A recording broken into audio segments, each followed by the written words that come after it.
Hi friends, welcome to tech travel Telugu. Friends, ఇది 2026 Java 42. ఈ వెహికల్కి సంబంధించిన ఎగ్జాక్ట్గా ఆనుడు ప్రైజ్ ఎంత, స్పెసిఫికేషన్స్ ఏంటి, అలాగే నా రైడ్ ఎక్స్పీరియన్స్ మొత్తం క్లియర్గా ఈ వీడియోలో డిస్కస్ చేద్దాము. ఎవరైతే జావా 42 వెహికల్ పర్చేస్ చేద్దాం అనుకుంటున్నారో వాళ్ళకి ఖచ్చితంగా ఈ వీడియో హెల్ప్ అయింది కాబట్టి స్కిప్ చేయకుండా లాస్ట్ వరకు చూడండి.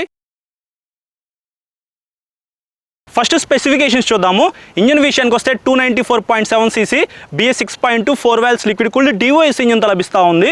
27 PS పవర్, 27 Nm టార్క్ అయితే ఈ ఇంజన్ జనరేట్ చేసింది.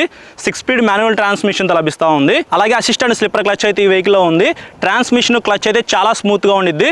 ఒకసారి రైడ్ చేసేప్పుడు మీకు ఎక్స్ప్లెయిన్ చేస్తాను ఇంజన్ స్మూత్గా ఉందా లేదా, ట్రాన్స్మిషన్ బాగుందా లేదా, క్లచ్ ఎలా ఉంది ఏంటి అని చెప్పేసి. బ్రేక్స్ విషయానికి వస్తే ఫ్రంట్ మీకు 280 mm డిస్క్ బ్రేక్ ఇచ్చారు, ABS అయితే ఉంది. Back side 240 mm disc brake ఇచ్చారు, బ్యాక్ సైడ్ కూడా ABS ఉంది. డ్యూయల్ ఛానల్ ABS కి ఈ వెహికల్ అయితే సపోర్ట్ చేసింది కాబట్టి సేఫ్టీ పరంగా ఇది ఒక ప్లస్ పాయింట్ అని చెప్పుకోవచ్చు. సస్పెన్షన్ విషయానికి వస్తే ఫ్రంట్ 35 mm టెలిస్కోపిక్ సస్పెన్షన్ తో లభిస్తూ ఉంది. బ్యాక్ సైడ్ మీకు అడ్జస్టబుల్ ట్విన్ షాక్స్ అయితే ప్రొవైడ్ చేశారు. టైర్స్ అండ్ వీల్స్ విషయానికి వస్తే LI wheels with tubeless tyres తో మీకు ఈ జావా 42 అయితే లభిస్తూ ఉంది. ఫ్రంట్ 90/90 18 ఇంచ్ టైర్ అయితే ఇచ్చారు. ఫ్రంట్ టైర్ అయితే చూస్తానికి ఇలా ఉండిద్ది. బ్యాక్ సైడ్ 120/80 17 ఇంచ్ టైర్ అయితే ఇచ్చారు. బ్యాక్ సైడ్ టైర్ కూడా చూస్తానికి ఇలా ఉండిద్ది. డైమెన్షన్స్ విషయానికి వస్తే గ్రౌండ్ క్లియరెన్స్ వచ్చేప్పటికి 165 mm తో లభిస్తూ ఉంది. మన ఇండియన్ రోడ్స్ కి మినిమం 160 ఉండాలి కదా, ఇందులో 5 mm అనేది ఎక్స్ట్రా ఉంది కాబట్టి పెద్ద స్పీడ్ బ్రేకర్స్ క్రాస్ చేసేప్పుడు మీకు అంత తొందరగా ఇంజన్ దగ్గర తగలదు కాబట్టి ఇది ఒక ప్లస్ పాయింట్ అని చెప్పుకోవచ్చు. సీట్ హైట్ విషయానికి వస్తే 788 mm తో లభిస్తూ ఉంది. సో ఇక్కడ మీరు చూడొచ్చు, నేనైతే వెహికల్ మీద ఎక్కి కూర్చున్నాను. నాకైతే రెండు కాళ్ళు కూడా ప్రాపర్గా కింద అందినయి. మినిమం 5.5 5.6 హైట్ ఉన్న వాళ్ళైతే ఈ వెహికల్ ప్రాపర్గా రైడ్ చేయగలరు. అలాగే 182 kgs వెయిట్ అనమాట, కొద్దిగా వెయిట్ అయితే ఉండిద్ది. ఎవరైతే షార్ట్ రైడర్స్ ఉంటారో వాళ్ళకి ఈ వెహికల్ కొద్దిగా వెయిట్ అనిపించే అవకాశం అయితే ఉంది. ఫ్యూయల్ ట్యాంక్ కెపాసిటీ విషయానికి వస్తే 12.5 లీటర్స్ అయితే ఇందులో పట్టిద్ది. మెటల్ ఫ్యూయల్ ట్యాంక్ అయితే ఇచ్చారు. E20 పెట్రోల్కి ఈ వెహికల్ అయితే సపోర్ట్ చేసిద్ది. ఈ ఫ్యూయల్ ట్యాంక్ దగ్గర ఇక్కడ మీకు జావా బ్యాజింగ్ అయితే ఉంది. కింద 42 అని చెప్పేసి రాశారు. అలాగే ఇక్కడ మీకు పైన కూడా జావా అని చెప్పేసి రాస్తుంది. నాకైతే ఈ కలర్ చాలా బాగా నచ్చింది. లైట్స్ విషయానికి వస్తే ఫ్రంట్ హాలోజన్ హెడ్ లైట్ అయితే ఇచ్చారు. హెడ్ లైట్ అయితే చూస్తానికి ఇలా ఉండిద్ది. బ్యాక్ సైడ్ టెయిల్ లైట్ అయితే LED ఇచ్చారు. సిగ్నల్ లైట్స్ మాత్రం బల్బే ఇచ్చారు. వాటిని కూడా LEDకి అప్డేట్ చేస్తే బాగుంది అనిపించింది నాకు. హజార్ లైట్స్ అయితే ఇచ్చారు, వాటిని అయితే స్కిప్ చేయలేదు. ఇంకా ఫీచర్స్ విషయానికి వస్తే fully digital round black and white console ఇచ్చారు. ఈ కన్సోల్లో మీకు గేర్ ఇండికేటర్ అయితే ఉంది, క్లాక్ ఉంది, డిజిటల్ ఫ్యూయల్ గేజ్ ఉంది, స్పీడోమీటర్ ఓడోమీటర్ అయితే ఉన్నాయి. అలాగే లో ఫ్యూయల్ వార్నింగ్ అయితే ఉంది, ABS ఇండికేటర్ అయితే ఉంది, లో బ్యాటరీ ఇండికేటర్ అయితే ఉంది, ఇంజన్ టెంపరేచర్ ఇండికేటర్ అయితే ఉంది, ABS ఇండికేటర్ ఉంది, మాల్ ఫంక్షన్ లైట్ ఇండికేటర్ ఉంది. ఇట్లా మీకు చాలా ఫీచర్స్తో ఈ వెహికల్ అయితే లభిస్తూ ఉంది. సీట్ విషయానికి వస్తే ఇక్కడ మీరు చూడొచ్చు, సింగిల్ ఫ్లాట్ సీట్ అయితే ఇచ్చారనమాట. మరీ అంత లాంగ్ అయితే ఏమీ లేదు. బ్యాక్ సైడ్ పిలియన్ సీట్ విషయానికి వస్తే కొద్దిగా నేరోగా అయితే ఇచ్చారనమాట. పిలియన్ సీట్ కంఫర్ట్ అయితే లోకల్ వరకు బాగానే ఉంటుంది, కానీ లాంగ్ వెళ్ళడానికి అయితే మరీ అంత కంఫర్ట్ అయితే ఏమీ ఉండదు. సపోర్ట్గా గ్రాబ్ రైల్ కూడా ఏమీ లేదు, ఇట్లా అయితే ఇచ్చారనమాట పట్టుకోవడానికి. రైడర్ సీట్ అయితే కంఫర్ట్ చాలా బాగుండిద్ది. రబ్బర్ ప్యాసింజర్ ఫుట్ రెస్ట్ అయితే ఇచ్చారు, క్వాలిటీ అయితే చాలా బాగుంది. అలాగే శారీ గార్డ్ అయితే ఈ వెహికల్ లో మిస్ అవుతుంది. ఇంకా కీ పొజిషన్ విషయానికి వస్తే ఫ్రంట్ రేడియేటర్ దగ్గర అయితే ఇచ్చారనమాట. ఇది కొద్దిగా యూనిక్ గా ఉండిద్ది అనమాట జావా వెహికల్స్ లో.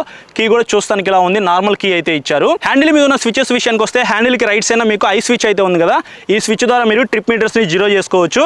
దాని తర్వాత రెడ్ కలర్ లో ఇంజిన్ కిల్ స్విచ్ అయితే ఉంది. దాని కింద హజార్ లైట్ స్విచ్ ఉంది. ఈ స్విచ్ ద్వారా మీరు హజార్ లైట్స్ అయితే ఆన్ చేసుకోవచ్చు.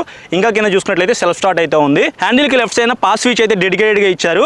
దాని తర్వాత హై బీమ్ లో బీమ్ స్విచ్ అయితే ఉంది. దాని కింద సిగ్నల్ లైట్ స్విచ్ ఉంది. ఇంకా కింద చూసుకున్నట్లయితే హార్న్ ఉంది. స్విచెస్ క్వాలిటీ అయితే పర్వాలేదు, బాగానే ఉంది. వైడ్ హ్యాండిల్ బార్ అనమాట. హ్యాండిల్ కంఫర్ట్ కూడా చాలా బాగుంది. మీరు కంఫర్టబుల్ గా ఈ వెహికల్ ని రైడ్ చేయొచ్చు. టాప్ స్పీడ్ విషయానికి వస్తే ఈజీగా 110 km పైనే వెళ్ళగలదు. మైలేజ్ విషయానికి వస్తే 35 to 40 km లోపే ఎక్స్పెక్ట్ చేసి మీరు ఈ వెహికల్ అయితే పర్చేస్ చేయాలి. ఇంకా ఎగ్జాక్ట్గా ఆనుడు ప్రైస్ విషయానికి వస్తే 2,37,000 రూపీస్లో లభిస్తూ ఉంది. ఈఎంఐలో కొనుక్కోవాలనుకుంటే మినిమం డౌన్ పేమెంట్ వచ్చేప్పటికి 40,000 రూపీస్ నుంచి మీరు ఎంతైనా పే చేసుకోవచ్చు. సో ఇది ఈ వెహికల్కి సంబంధించిన మెయిన్ స్పెసిఫికేషన్స్ అయితే. ఇప్పుడు ఈ వెహికల్ రైడ్ చేద్దాం, నా రైడ్ ఎక్స్పీరియన్స్ మీద షేర్ చేసుకుంటా. ఫ్రెండ్స్, ఒకసారి ఎగ్జాస్ట్ సౌండ్ వినండి.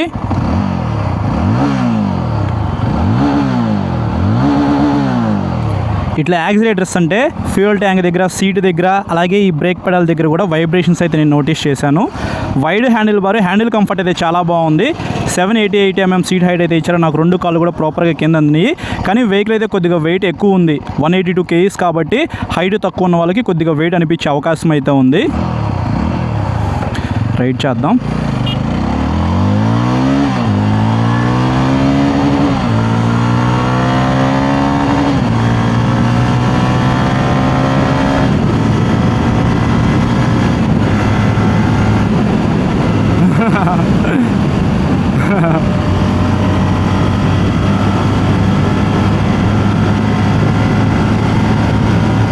ఓకే, వెహికల్ పెర్ఫార్మెన్స్ అయితే బాగుంది. 4 వాల్వ్స్ లిక్విడ్ కూల్డ్ డివోఎస్ ఇంజిన్ అయితే ఈ వెహికల్ యూజ్ చేశారు. 27 PS పవర్ 27 Nm టార్క్ అయితే జనరేట్ చేసిద్ది కాబట్టి నాకైతే పెర్ఫార్మెన్స్ బాగానే నచ్చింది. కాకపోతే వైబ్రేషన్స్ ఉన్నాయి, చాలా వైబ్రేషన్స్ అయితే ఉన్నాయి. సీట్ దగ్గర, ఈ ఫ్యూయల్ ట్యాంక్ దగ్గర కూడా వైబ్రేషన్స్ మీరు నోటీస్ చేస్తారు. అలాగే రైడ్ చేసేటప్పుడు బ్యాక్ సైడ్ మీరు బ్రేక్ ప్రెస్ చేసేది ఏదైతే లివర్ ఉందో అక్కడ ఎక్కువగా వైబ్రేషన్స్ అయితే మీరు నోటీస్ చేస్తారు. సో వైబ్రేషన్స్ ఉండకూడదు, స్మూత్గా ఉండాలి అని అనుకుంటే మాత్రం మీకు కొంతవరకు జావా 42 FJ వెహికల్ అయితే బాగుండిద్ది. సో అదొకసారి చూసుకోండి. మీరు జావా 42 కానీ జావా 42 FJ కానీ ఈ రెండిట్లో ఏదైనా ఒకటి కొనుక్కోవాలనుకుంటే ఖచ్చితంగా టెస్ట్ రైడ్ చేయండి. టెస్ట్ రైడ్ చేస్తే మీకు ఇంజన్ స్మూత్గా దేంట్లో ఉందో అర్థమైపోతుంది. దీంట్లో అయితే నేను ఇప్పుడు రైడ్ చేస్తున్న దాని ప్రకారంగా నాకు వైబ్రేషన్స్ అయితే ఉన్నాయి అన్నమాట.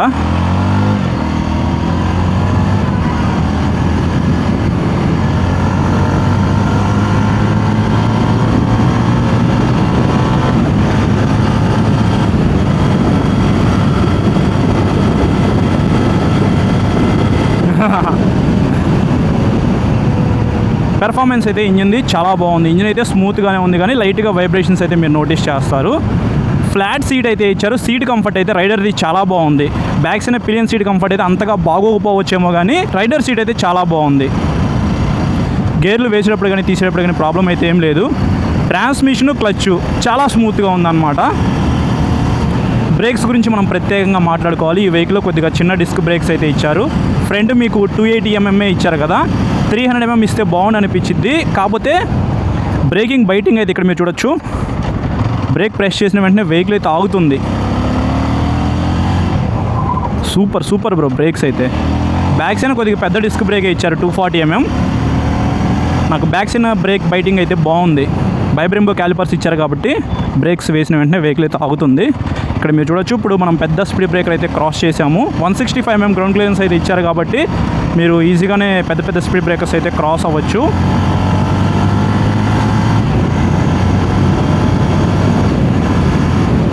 ప్రతి గేర్లో కూడా ఇంజిన్ పుల్ అయితే బాగుంది. పవర్ లాగ్ అయితే నేను ఎక్కడ నోటీస్ చేయలేదు. సస్పెన్షన్ విషయానికి వస్తే నాకైతే సస్పెన్షన్ చాలా బాగా నచ్చింది. మరీ అంత స్మూత్ లేదు అలా అని చెప్పేసి బాగా స్టిఫర్గా ఉందని కూడా నేను చెప్పను. ఇందాక ఆఫ్ రోడ్లో కూడా ఈ వెహికల్ రైడ్ చేశాను. యాక్చువల్లీ షూట్ లొకేషన్ దగ్గర నుంచి బై రోడ్ రైడ్ చేసుకుంటూ వచ్చేటప్పుడు మధ్యలో కొద్దిగా ఆఫ్ రోడ్ అయితే ఉందన్నమాట. అక్కడ నేను రైడ్ చేశాను. దానికి సంబంధించిన క్లిప్స్ అయితే ఇక్కడ మీరు చూడొచ్చు. ఆఫ్ రోడ్లో కూడా పర్వాలేదు, బాగానే పెర్ఫామ్ చేసింది.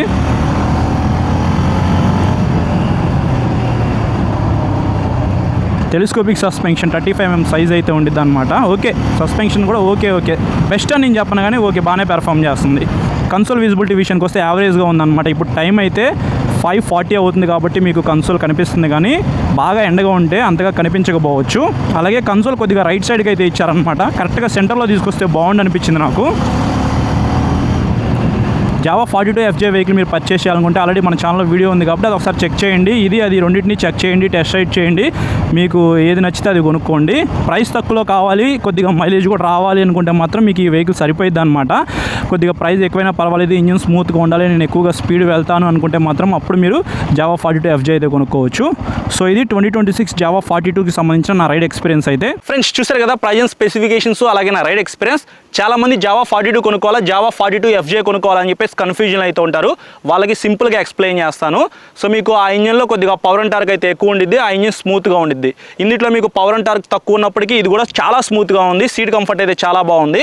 కాకపోతే ఈ వెహికల్ మీకు ఎగ్జాస్ట్ అయితే కొద్దిగా కిందగా అయితే ఉండిద్ది. మీరు వాటర్లో వెళ్ళేటప్పుడు కానీ వానాకాలంలో కానీ ఎక్కడైనా వెళ్తూ ఆగారనుకోండి, లోపలికి వాటర్ వెళ్ళే అవకాశం అయితే ఉంది. అలాగే పెద్ద స్పీడ్ బ్రేకర్స్ క్రాస్ చేసేటప్పుడు ఇవి తగులుతాయి అనమాట. అదే FJలో చూసుకున్నట్లయితే మీకు ఈ సైలెన్సర్ ఏదైతే ఉందో ఇట్లా కొద్దిగా పైకి అయితే ఉండిద్ది. ఆ ప్రాబ్లం అయితే ఏమీ ఉండదు. కాబట్టి మీకు అదొక ప్లస్ పాయింట్ అయితే అనిపించింది. నాకు ప్రైస్ తక్కువలో కావాలి అనుకుంటే మాత్రం మీరు జావా 42 అయితే కొనుక్కోవచ్చు. జావా 42 FJ అయితే కొద్దిగా ప్రైస్ అయితే ఎక్కువ ఉండిద్ది.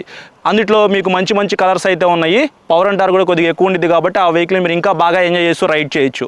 నాకు హాలోజన్ లైట్ కావాలి, నియో రెట్రో స్టైల్లో చూస్తానికి కొద్దిగా యూనిక్గా ఉండాలి, అలాగే నాకు ఈ కలర్ చాలా బాగా నచ్చింది అనుకుంటే మీరు జావా 42 అయితే కొనుక్కోవచ్చు. చాలామంది అయితే జావా 42 మీద వీడియో అడిగారు కాబట్టి ఈ రోజుకైతే కుదిరిందనమాట. మీకోసం నాకు రివ్యూ చేయడానికి విజయవాడ మోటార్ కల్చర్ షోరూమ్ వాళ్ళు అయితే వెహికల్ ప్రొవైడ్ చేశారు కాబట్టి వాళ్ళకి థ్యాంక్స్ చెప్పుకుంటున్నాను. మీరు ఈ వెహికల్ పర్చేస్ చేయాలన్నా టెస్ట్ రైడ్ చేయాలన్నా సరే స్క్రీన్ మీద నెంబర్స్ పెట్టేస్తాను. ఆ నెంబర్స్కి కాల్ చేయండి. మీకు ఏమైనా డౌట్స్ ఉంటే వాళ్ళు క్లారిఫై చేస్తారు. ఈ వీడియో నచ్చితే మాత్రం లైక్ చేసి మీ ఫ్రెండ్స్ అందరికీ షేర్ చేయండి. మీకు ఏమైనా డౌట్స్ ఉంటే మాత్రం ఈ వీడియో కింద కామెంట్ చేయండి, లేకపోతే ఇన్స్టాగ్రామ్లో ఫాలో అయిన తర్వాత మెసేజ్ చేయండి. నేను మెసేజ్ చూస్తే మీకు ఖచ్చితంగా రిప్లై అయితే ఇస్తాను. ఇంకా మీరు మన ఛానల్ని సబ్స్క్రైబ్ చేయకుండా చూసినట్లయితే ఇప్పుడే సబ్స్క్రైబ్ చేసుకుని పక్కన బెల్ ఐకాన్ అయితే క్లిక్ చేసి పెట్టుకోండి. నేను వీడియో పెట్టిన వెంటనే మీకు నోటిఫికేషన్ వస్తుంది. Thank you.